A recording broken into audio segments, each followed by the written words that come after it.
पण मग हे 3D करत असताना तुम्ही 3D मध्ये सगळं मॅपिंग केलं, प्रत्येक प्रत्येक जवळजवळ वास्तू मूर्ती ही त्या 3D मध्ये बघायला मिळते. त्या 3Dचा वापर कसा होऊ शकतो? म्हणजे हे केल्यानंतर उद्या मला जर आंतरराष्ट्रीय पर्यटक आहे, म्हणजे आता अनेकदा असं होतं की 70 इथल्या माणसाला तिथपर्यंत पोहोचणं शक्य नाही, पण त्याला प्रत्यक्ष नजरेनं बघितल्याचा फील द्यायचा आहे, तर ते तुम्ही देऊ शकाल का त्याला? Yes, VR tour, virtual reality tour जे म्हणतात तो प्रकार करता येतो. 3Dचे बाकीचे ॲडव्हान्टेजेस म्हटलं त्याप्रमाणे रिस्टोरेशनसाठी काही तुटलं किंवा खराब झालं तर ते परत तसं बनवायचं त्याच्यासाठी 3D प्रिंटिंग करता येतं. त्याच्यावरनं सगळे मेजरमेंट्स घेता येतात. म्हणजे 3Dचे ॲडव्हान्टेजेस खूप आहेत.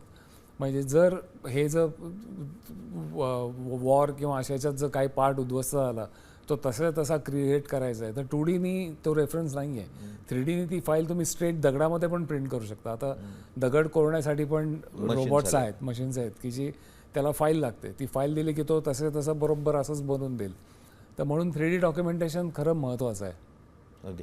पण मग या प्रोसेसमध्ये आपण फोटोग्राफीत आलो, फोटोग्राफीतून आपण मग वेगवेगळ्या फोटोग्राफ्स एकत्र करून त्याचा 3D फील आणण्याचा प्रयत्न केला.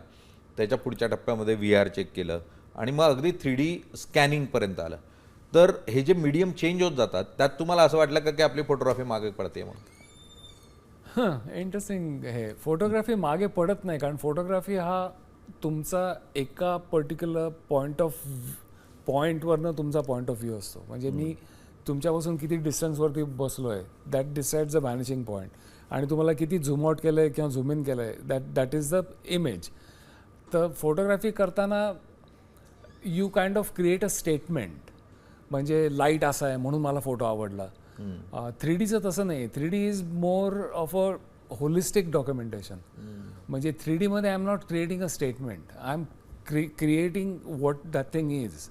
फोटोमध्ये फोटो करताना तुम्ही यू क्रिएट अ स्टेटमेंट की तिथे मला तो माणूस आवडला म्हणून मी तो फोटो काढला किंवा त्या स्कल्पचरच्याकडनं असं होऊन जात होतं आणि त्याची शॅडो अजून कुठेतरी पकडत होती किंवा इथे एक स्कल्पचर आहे त्याच्यामध्ये त्या अँगलने मी फोटो काढला. तर फोटोग्राफीची मजा वेगळी आहे. Photography is like you are creating a statement आणि 3D is you are documenting the thing.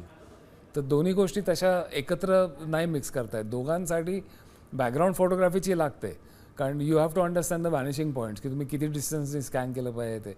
पण फोटोग्राफीची जागा 3D घेऊ शकत नाही आणि 3Dची जागा फोटोग्राफी घेऊ शकत नाही. पण रिस्टोरेशनसाठी 3D करणं इज द ओनली की.